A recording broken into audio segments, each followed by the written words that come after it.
நம்ம பழனிக்கு போனாலே நம்ம குழந்தைங்கள்லேருந்து பெரியவங்க வரைக்கும் எல்லாருக்குமே ஒரு சந்தோஷம் இருக்க தான் செய்யும். அந்த வகையில் நம்ம இன்னைக்கு நம்ம பழனி மலையில் ஒரு முக்கியமான விஷயம் பார்க்குறோம். அது என்னென்னா, முருகன் பழனி மலைக்கு வந்த முதல் பாதம் காலை பதிச்ச இடம் இன்னைக்கு வரைக்கும் இருக்குது. அதை தேவஸ்தானத்துலேருந்து அதை பாதுகாத்து டெய்லி பூஜை பண்ணிகிட்டு இருக்காங்க. அதாவது முருகனோட பாதம் பழனி மலையில் முதல் தடவையாக வைப்பார்ல, அந்த பாதத்தை இருந்த இடம் தான் இது.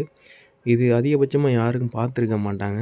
நிறைய பேர் கவனிச்சிருக்கவும் மாட்டாங்க. இது எந்த இடத்துல இருக்குது பழனி மலையில் அப்படின்னா, நம்ம ரோப் கார் இருக்கும் பாருங்கள். ரோப் கார் ஃபெசிலிட்டிஸ் வச்சுருக்காங்கல்ல, அந்த ரோப் கார் ஃபெசிலிட்டிஸ் அந்த அந்த காம்பவுண்ட் அந்த செக்ஷனில் ஒரு சின்ன அண்டர் கிரவுண்டு மாதிரி இருக்கும், சுரங்கம் மாதிரி.